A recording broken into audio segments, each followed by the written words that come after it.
ഈ കാണുന്നത് bus റൂട്ടാണ്ട. Bus route ഫ്രണ്ടേജിലാണ് ഈ വീട്.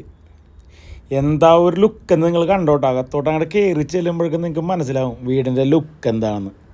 എല്ലാവരും ഈ വീടിന് ലൈക്ക് അടിക്കാൻ മറക്കരുത് കേട്ടോ. എന്താ 1 ഏക്കർ 35 സെൻറ്റ് സ്ഥലമാണ്. അതും എന്ത് ഭംഗിയിലാണ് അറേഞ്ച് ചെയ്തേക്കണത് നോക്കി. ഞാൻ വീടിൻ്റെ അടുത്തോട്ട് ചെല്ലുമ്പോൾ കാണാം നമുക്കത്. കണ്ടാ സൈഡ് കംപ്ലീറ്റ് ഫ്രൂട്ട്സിൻ്റെ മരങ്ങളാണ്. ഇപ്പോഴും നീറ്റ് ആൻഡ് ക്ലീനാണ്. ഗേറ്റൊക്കെ റിമോട്ടാണ്ട. ഇഷ്ടംപോലെ മാവ്, പ്ലാവ്, തെങ്ങ്, റംബൂട്ടാൻ ഇല്ലാത്ത മരങ്ങളില്ലെന്ന് തന്നെ പറയാം. അത്രയും മരങ്ങൾ നട്ടുപിടിപ്പിച്ചിട്ടുണ്ട്. അവിടെയാണ് നമ്മളുടെ ഈ കാണുന്ന വീട്. വീട് നിങ്ങളൊന്ന് കണ്ടു നോക്കി. എന്താ ഒരു ലുക്ക് എന്നറിയാമോ. സ്വന്തം ആവശ്യത്തിന് വേണ്ടി ഇതുപോലുള്ള വീടുകളൊക്കെ നിർമ്മിക്കുകയുള്ളൂ. അത് നല്ല ആ വീടൊക്കെ വേണമെന്നൊക്കെ ആഗ്രഹമുള്ള ആൾക്കാരല്ലേ. നല്ല വലിയൊരു വീടും ഉണ്ടാ. ഇഷ്ടംപോലെ സ്ഥലമാണ് ഫ്രണ്ടിലോട്ട് കിടക്കണം. കാണുമ്പോൾ തന്നെ ഒരു എന്താ പറയുക, ഭയങ്കര ഒരു പ്രൗഡ്, ഒരു തറവാട് എന്നൊക്കെ പറയില്ല, ഭയങ്കര ആ ഒരു ഫീലാണ് ഈ വീട് തരുന്നത്. നല്ല ലക്ഷറി സെറ്റപ്പ് ഒരു വീട്. ഇതിനകത്തോട്ട് കയറി കാണണം നിങ്ങൾ. അപ്പോഴാണ് ഈ വീടിൻ്റെ സൗകര്യങ്ങളും കാര്യങ്ങളൊക്കെ മനസ്സിലാവുള്ളൂ. എല്ലാം കൊണ്ടും ലക്ഷറി എന്ന് തന്നെ പറയാം നമുക്ക്. പ്രളയത്തിന് പോലും ഈ വീടിൻ്റെ അകത്ത് വെള്ളം കയറിയില്ലടാ. ഈ പറമ്പിൽ വെള്ളം വന്നായിരുന്നു, ഉള്ള കാര്യം നമ്മൾ പറയും. അല്ലാണ്ട് വീടിൻ്റെ അകത്തോട്ടൊന്നും വെള്ളം വന്നില്ല. സ്റ്റെപ്പ് വരെ വെള്ളം വന്നുള്ളൂ. ഇതാണ് ഫ്രണ്ട് കാണുക. കംപ്ലീറ്റ് തടിപ്പണിയും കാര്യങ്ങളൊക്കെ ചെയ്ത് വേറൊരു ലുക്കാക്കിയിട്ടുണ്ട്. എന്താ പറയുക, ഡിഫറെൻറ്റ് ലുക്ക് എന്നൊക്കെ പറയൂലേ, അങ്ങനെ കയറി വന്ന ആ ഒരു ഏരിയയാണ് ഈ കാണുന്നത്. ഇത് തന്നെ എന്താ ഒരു വേറിട്ട ലുക്കല്ലേ. അത് ഇങ്ങനെ ഒരു ചെറിയൊരു പോർഷൻ കൊടുത്തു കഴിഞ്ഞിട്ടാണ് നമ്മുടെ ലിവിങ് ഏരിയയിലോട്ടും അപ്പുറത്തോട്ടും ഇപ്പുറത്തോട്ടൊക്കെ നമ്മൾ പാസ് ചെയ്യണം. ഇവിടത്തേക്ക് ഒരു എന്താ പറയണ ഒരു അറേഞ്ച്മെൻറ്റ്സ് ഉണ്ട്. വിശാലമായൊരു ഏരിയയാണ്. ഇതാണ് ലിവിങ് സ്പേസ് വരുന്നത്. വലിയൊരു ലിവിങ് സ്പേസാണ് ഈ വീടിന് കൊടുത്തേക്കണം. പ്രാർത്ഥനാ റൂമും എല്ലാനും അത് തന്നെ ഉണ്ടോ. നമുക്ക് 1 by 1 ആയിട്ട് കണ്ടുപോകാം.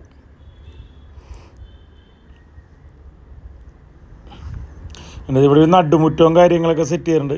ഈ ക്രിസ്ത്യൻസിൻ്റെ വീടാണ്, പക്ഷേ ഒരു നടുമുറ്റവും കാര്യങ്ങളൊക്കെ സെറ്റ് ചെയ്തിട്ടുണ്ട്. പിന്നെ ഇവിടെ നമുക്ക് സാധനങ്ങളൊക്കെ കയറ്റാനുള്ള ലിഫ്റ്റ് കാര്യങ്ങളൊക്കെ ഇവിടെ ഉണ്ട് മുകളിലോട്ടേ.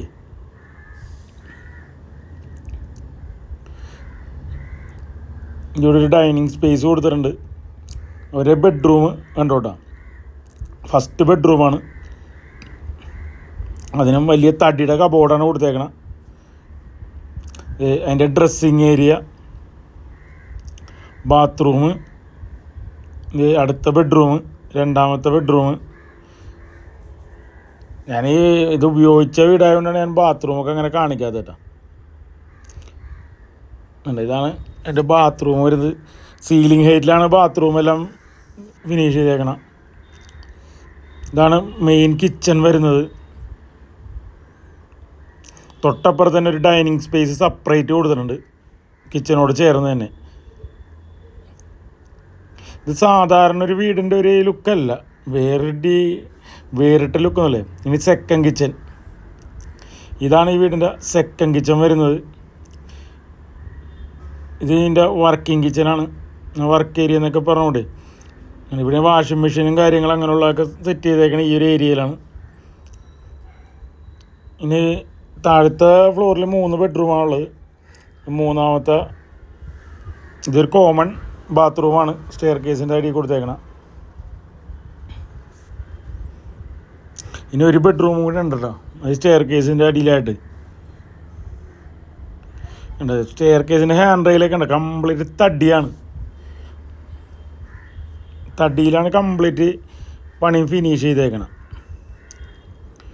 ഈ വീടിൻ്റെ ലൊക്കേഷൻ വന്നത് അങ്കമാലിക്കടുത്താണ്. അങ്കമാലിക്കടുത്താണ് ഈ വീടിൻ്റെ ലൊക്കേഷൻ വന്നത്. ഇതാണ് നമ്മുടെ ഓപ്പൺ ബാൽക്കണി. ബാൽക്കണി ഇങ്ങനെ ചുറ്റും നടന്ന് പോവാം. ഇനി അപ്പുറത്തേക്കൂടി വേറെ എല്ലാ റൂമിലോട്ടും ഇങ്ങോട്ട് വരെയും ചെയ്യാം. ഞാൻ ആ വഴി കാണിച്ചു തരാം നിങ്ങൾ. ഇനി അകത്തേക്കൂടി കയറിയിട്ട് കാണിച്ചു തരാം. അത് എവിടെ നോക്കിയാലും നല്ല ഭംഗിയാണ് കാണാൻ. കാരണം അത്രയും മരങ്ങളും കാര്യങ്ങളും എല്ലാം ഉണ്ട്.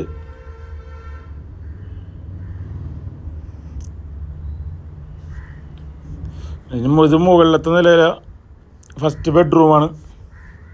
ഇതൊന്നും ഉപയോഗിക്കണടാ. കാരണം ഇവിടെ ആകെ 2 പേരെ താമസമുള്ളേ. അതിൻ്റെ ബാത്റൂം,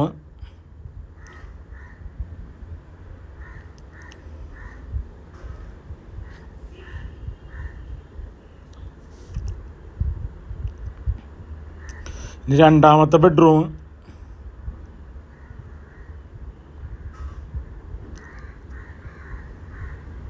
അതിൻ്റെ ഡ്രസ്സിങ് ഏരിയ, എല്ലാ റൂമിനും ഡ്രസ്സിങ് ഏരിയ ഉണ്ട് കേട്ടോ. കണ്ട വിശാലമായൊരു ഡ്രസ്സിങ് ഏരിയ. ഇവിടെ കബോർഡും കാര്യങ്ങളും സെറ്റ് ചെയ്തില്ല. അതുകൊണ്ട് ഈ ഒരു ഏരിയയിൽ കബോർഡ് കാര്യങ്ങളൊക്കെ സെറ്റ് ചെയ്യുക.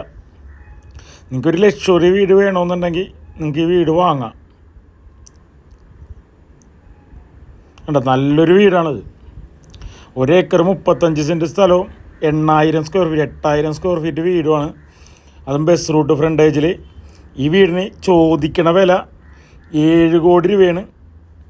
ചെറുതായിട്ടൊക്കെ നെഗോഷ്യബിളാണ്. നേരിട്ട് വന്ന് സംസാരിച്ചാൽ മതി വിലയും കാര്യങ്ങളൊക്കെ. വീട് ഇഷ്ടപ്പെട്ടാൽ നിങ്ങൾക്ക് നേരിട്ട് വന്ന് കാണാം. ബാക്കി കാര്യങ്ങളെല്ലാവരും ഓണറോട് സംസാരിക്കുക. ഇവിടെയൊക്കെ ഒരു ചെറിയ പരിപാടി നടത്താനുള്ള അത്ര സ്പേസ് ഉണ്ട്. വീടിൻ്റെ മുകളിൽ തന്നെ വലിയൊരു ഏരിയ ഉണ്ട്. 6 ബെഡ്റൂമുണ്ട് ഈ വീടിന്, താഴത്തും മുകളിലുമായിട്ട്. പിന്നെ സർവൻറ്റിൻ്റെയൊക്കെ വേറെ. വീടിൻ്റെ ബാക്കിലും ഇഷ്ടം പോലെ ഫ്രൂട്ട്സിൻ്റെ മരങ്ങളും അതുപോലെ തന്നെ സ്വിമ്മിംഗ് പൂള് കാര്യങ്ങളെല്ലാം ഉണ്ട്. സ്വിമ്മിംഗ് പൂളൊക്കെ എന്താ പറയുക, ഉപയോഗിക്കാണ്ട് കംപ്ലൈൻ്റ് ആയി കിടക്കണതാണ്. ഇതാണ് വീടിൻ്റെ ബാക്ക് സൈഡ് വന്നത്. ഉണ്ട് ബാക്കിലോട്ടൊക്കെ ആവശ്യത്തിൽ കൂടുതൽ സ്ഥലം ഉണ്ട് കിടക്കണം. ഇവിടെ കംപ്ലീറ്റ് ഈ കാണുന്നൊക്കെ റംബൂട്ടാനൊക്കെ നട്ടുപിടിപ്പിച്ചേക്കണുണ്ട്. 2 സൈഡിൽ റംബൂട്ടാനാണ്. കാരണം ഈ ഫ്രൂട്ട്സിൻ്റെ മരങ്ങൾ ആവശ്യത്തിനുണ്ട് കേട്ടോ. ഒന്നിനും പുറത്ത് പോകേണ്ടി വരില്ല. ഇനി തൊട്ടിപ്പുറത്തായിട്ടൊരു സ്വിമ്മിംഗ് പൂൾ പക്ഷേ ഉപയോഗിക്കാണ്ടിരുന്ന് ഈ മരത്തിൻ്റെ വേരൊക്കെ കയറി അത് കംപ്ലൈൻ്റ് ആയി. അതിന് രണ്ടാമത് അതൊന്ന് റെഡിയാക്കി, വലിയ സ്വിമ്മിംഗ് പൂളാണ് ഈ വീടിനുള്ളത്. ഞാൻ കാണിച്ചു തരാം അത്. അപ്പോൾ അത് റെഡിയാക്കി എടുക്കണമെങ്കിൽ എന്തായാലും ഒരു 3-4 ലക്ഷം രൂപ മുടക്കേണ്ടി വരും. 3-4 ലക്ഷം രൂപ മുടക്കി കഴിഞ്ഞിട്ടുണ്ടെങ്കിൽ നല്ലതാണ്. കാരണം രാവിലെ തന്നെ നല്ലോണം നീന്താനുള്ള അത്രയും വലിപ്പമുണ്ട്. ഉണ്ടോ സ്വിമ്മിംഗ് പൂള് നിങ്ങൾ നോക്കി, നല്ല വലിയ സ്വിമ്മിംഗ് പൂളാണ് ഇതിനുള്ളത്. ഇത് വേണ്ട വലിയൊരു കാരണം ഇത് ഉപയോഗിക്കാണ്ട് കിടന്നേ കംപ്ലീറ്റ് ഈ മരങ്ങളൊക്കെ സൈഡിൽ പിടിച്ച് അലമ്പായി പോയി. എന്താ ഇതൊന്ന് ക്ലീൻ ചെയ്തൊക്കെ ഇടും. ഒരു 3-4 ലക്ഷം രൂപ കൂട്ടി മുടക്കേണ്ടി വരും ഇതൊന്ന് നല്ല കോലത്തിലാക്കി എടുക്കാൻ.